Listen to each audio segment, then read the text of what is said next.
మా సినిమాని పైరసీ చేస్తున్నారు, దొంగతనంగా చూసేస్తున్నారు అని అరిచి కేకలు పెట్టే సినిమా వాళ్ళు వేరే వాళ్ళ క్రియేటివిటీని మాత్రం యాజ్ ఇట్ ఈస్ గా కాపీ పేస్ట్ చేసేస్తూ ఉంటారు.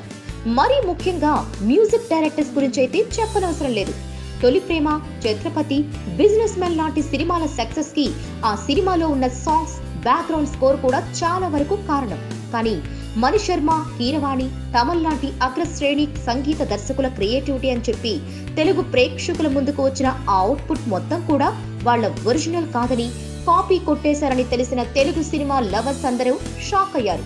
సోషల్ మీడియా బాగా పాపులర్ అయిన నేపథ్యంలో ఇప్పుడిక అలాంటి దొంగతనాలను దాచడం ఎవ్వరికైనా చాలా కష్టం.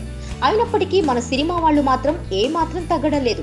లేటెస్ట్ గా రిలీజ్ అయిన ఖైదీ నెంబర్ 150 టీజర్ లో ఉన్న బ్యాక్గ్రౌండ్ స్కోర్ మెగా ఫ్యాన్స్ కి బాగానే నచ్చింది. అయితే ఇప్పుడు ఆ ఫ్యాన్స్ అందరికీ షాక్ ఇచ్చే ఓ వీడియో సోషల్ మీడియాలో విపరీతంగా ట్రెండ్ అవుతుంది. One of the biggest hits గా నిలిచిన సల్మాన్ ఖాన్ హిందీ సినిమా సుల్తాన్ నుంచి ఖైదీ నెంబర్ 150 బ్యాక్గ్రౌండ్ స్కోర్ ని కాపీ కొట్టేశాడు దేవి. యూట్యూబ్ లో ట్రెండ్ అవుతున్న వీడియో చూసిన ఎవరికైనా ఈ విషయం స్పష్టంగానే తెలిసిపోతుంది. టాలెంట్ లేని వాళ్ళు, కష్టపడ్డం చేతకాని వాళ్ళు కాపీ కొట్టి బ్రతికేయడం ఓకే, కానీ దేవి శ్రీ ప్రసాద్ లాంటి super multiple talented creative writer and super hard worker అయిన దేవి శ్రీ ప్రసాద్ కూడా కాపీ పేస్ట్ మార్గాన్ని ఎంచుకోవడం మాత్రం తెలుగు సినిమా ఇండస్ట్రీకే అవమానకరమేమో. బాలీవుడ్ లో కూడా బిగ్గెస్ట్ హిట్స్ కి మ్యూజిక్ కంపోజ్ చేసిన దేవి ఈ రూట్ ఎందుకు తీసుకున్నాడో తెలియదు, కానీ దేవి స్థాయికి మాత్రం ఇది తగని పని. Please subscribe.